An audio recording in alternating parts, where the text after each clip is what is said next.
Y'all, welcome to the Crazy Conscious Content Channel. Right now, I'm getting back to doing videos. I've been missing for a long time. Had a lot going on. I believe a lot of people did. But today we're gonna review this video. They saying that Tupac's murderer might actually be getting arrested soon. See, they tried to, but I never believed the Orlando Anderson situation because I'm like, why would y'all just say that? It would have been easy to crack a long time ago if that was all it was to it. And I don't pre-watch these videos when I review them either. We getting them fresh and out the kitchen, out the oven. Just like a couple other people that I know I'll later shout out as my joint continue to grow.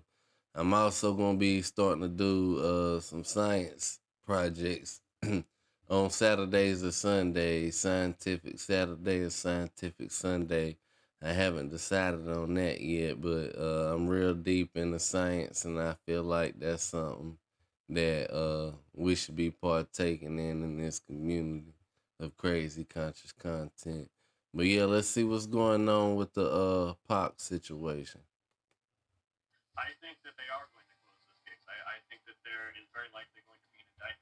Nearly 27 years after rapper Tupac Shakur was killed, an arrest could finally be coming following a search of a Crips gang leader's home. Mm.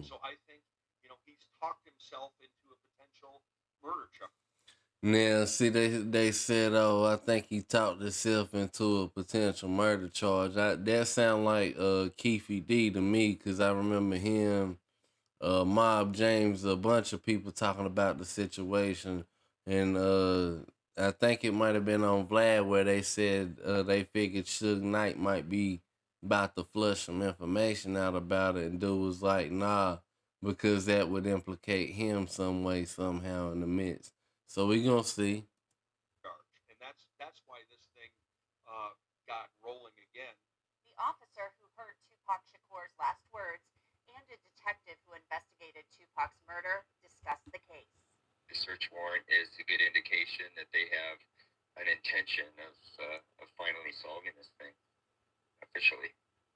for joining.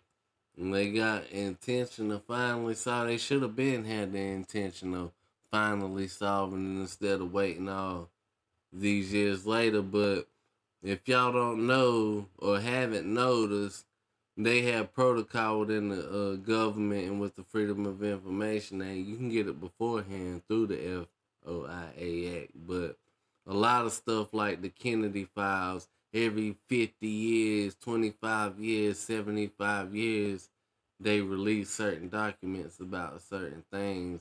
And it's rumored they got 1,000-page documents coming up. I think for Mel Gibson, matter of fact, but we'll see. Us here on Law Team Tonight, but there's now hope that an arrest could be in the works. Last month, Las Vegas Metro Police executed a search warrant in nearby Henderson. The home is owned by Keith Dwayne Davis. Man, what I tell y'all, Keefy D. But see, why they think this man gonna have some evidence in his house after all these years? If they do come up with some evidence, I believe they might have planted it. Cause come on, you think he's gonna keep that stuff there this after all these years, knowing how hot it has gotten and knowing what he been saying? I don't think so. Who goes by Keefe D, a South Compton Crips gang leader. Keefe has said in his book, Compton Street Legend, and in interviews, that he was in the car with the man who killed Tupac Shakur. The shooter, according to Keefe D, his nephew, Orlando. Who shot Tupac? The keeper for the code of the streets. It just came from the back seat, bro. See, you talking about I'm a keeper for the code of the streets. It just came from the back seat, y'all. Well, come on, man. He done did several interviews saying directly Orlando Anderson. I probably because of heat coming on him, me trying to play face. But you done said it, and they got several documentations of you saying that. But my thing is, if y'all real Tupac fans and really did y'all's research, then y'all know that the FBI and the CIA and Secret Service was following him all the way up until the very moment he got shot. And then this rumor that, oh yeah, we got him, came over the communications line. But let's continue. The shots that killed Tupac Shakur were fired on the Tupac, Def G, and their friends were also there. PPD told LA, would you like to build I'm generational wealth sorry, by becoming your own y'all. bank? Yeah, I don't This got solution has premium been around yet. for over 100 years, and it's a solution that the likes of the Rockefeller Excuse me. PD detective Greg Kading more than a decade ago in a proffer that couldn't be used against him, that the shooting was retaliation after Tupac jumped Orlando and beat him up at the casino. Surveillance cameras recorded the fight. Tupac was See, and then they try to say that, oh, he fought him over a death row chain that was taken from him. I was under the impression that it was taken from another death row member, and that the death row member who had the chain snatched was like, hey, there go that boy, like them Chirac cats. Hey, there go that car, boy. Get on that car. angry that Lane had stolen his necklace. I don't believe it. Suge Knight, who was the driver, he had exited the vehicle, and he's just shooting blood out of the side of his head. He's flowing blood. Now, see, well, I ain't never see footage of that either. I never seen the footage of Suge Knight. And I remember as a kid watching, the situation unfold. I was at my grandmama's house with my cousin Danielle in Chattanooga, and yeah, I remember seeing the. I was sad and all that because I used to love Tupac and Casey and JoJo. How do you want it? They used to be my favorite joint. But let's continue. They said Suge Knight got grazed. Blood out of the side of his head. And he's running around screaming and yelling. So what had happened, as it turns out, is he had been shot in the head, and the bullet penetrated his scalp, but not his skull. So Mm. he's still able to completely function, but the blood is just flying out of the side of his. Okay, and then check this out. Oh, it just grazed the scalp. It didn't go into penetrate the scalp. It didn't go into his skull. Well, he say he still got the bullet lodged into his head to this day. So somebody lying somewhere. Go do y'all's research on Suge Knight saying the bullet still lodged in his head. Head. So he's yelling at me. I'm trying to get the door open. So when I did fuck open, so I grabbed him with my left hand, and I still have my gun in my right. He's kind of acknowledging my presence, and he's looking in my eyes, and I'm looking at his, and I could tell he's trying to get a breath together because he's having a very hard time. And after he said it, he kind of gurgled. He said, "F you." And after he said it, he kind of gurgled, coughed, his eyes rolled back, he lost consciousness. So that would be the last thing that he ever said in his life. Carroll said Tupac held to the no. So they saying, okay, check this out too. All the last word he said was to the police. You. Okay, well they said he died 6 days later.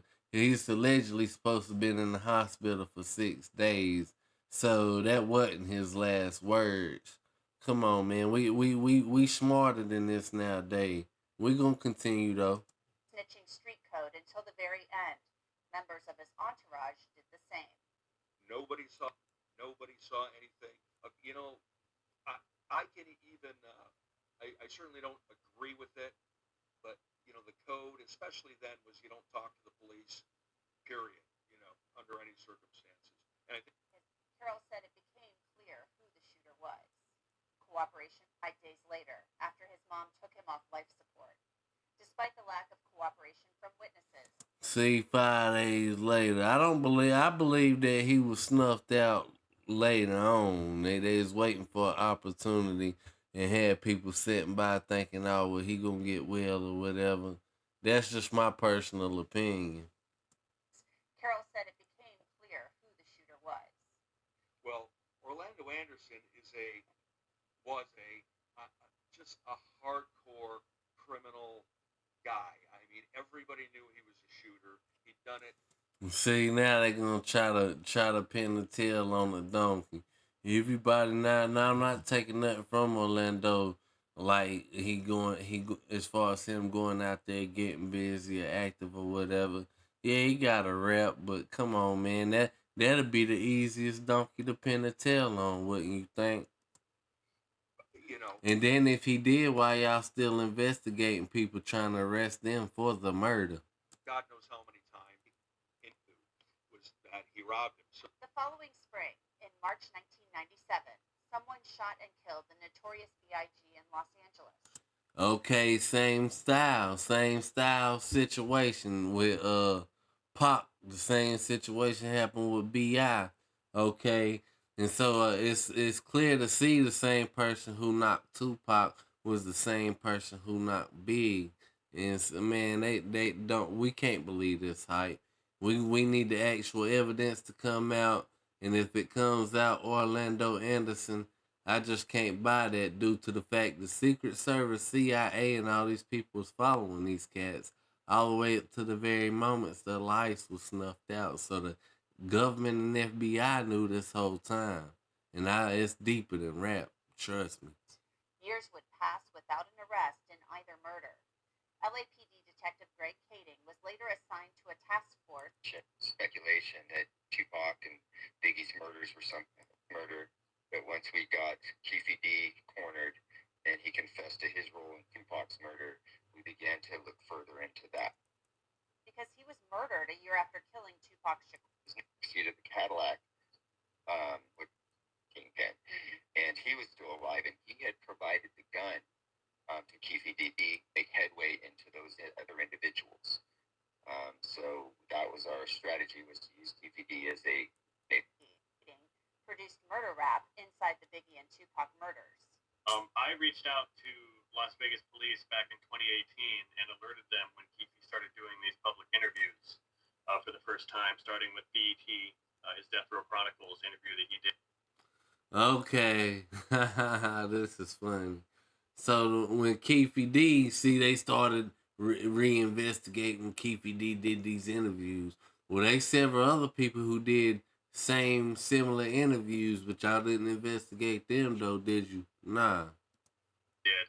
And then subsequently, he's done a ton of YouTube interviews where he suddenly started talking very publicly about things that he had only discussed because we kept pushing for, ammunition, copies of Keefe D's. Last month, police seized electronics, 40 caliber ammunition, copies of Keefe D's book Compton Street Legend, marijuana, a Vibe magazine with Tupac on it, and a tub of photos from Keefe D's house.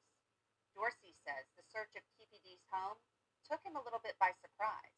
Like this, how many times can someone tell you they did it and their crew was a part of this before you believe them and take? And see, that's crazy. Because like I said at the beginning of the video, I'm like, okay, who would keep all this evidence inside of their house and you knowingly going around and doing these interviews? He know people gonna get a hold of this. He know the government. He know the police. He know people gonna get in. You can't be that dumb. You know what I'm saying? So it's just something not right here. Action. And like you said, he wrote a book, which was like, for me, it was almost like a 220-page confession to what him and his crew allegedly did. Maybe something would happen, but now for them to go this far with it, and I know that this, in my opinion, I think it's a very good decision.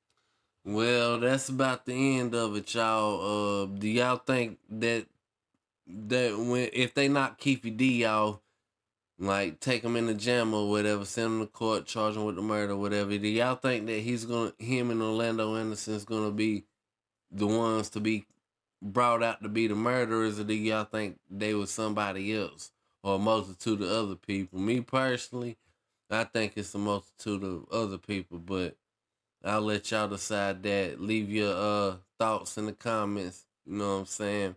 Peace, love, and blessings. Thank y'all for dropping in the crazy conscious content. We will be having some more crazy conscious content coming to you soon. Bet. Detective on this case. Ooh. I think that they are. I don't know why that started up. Sorry, y'all.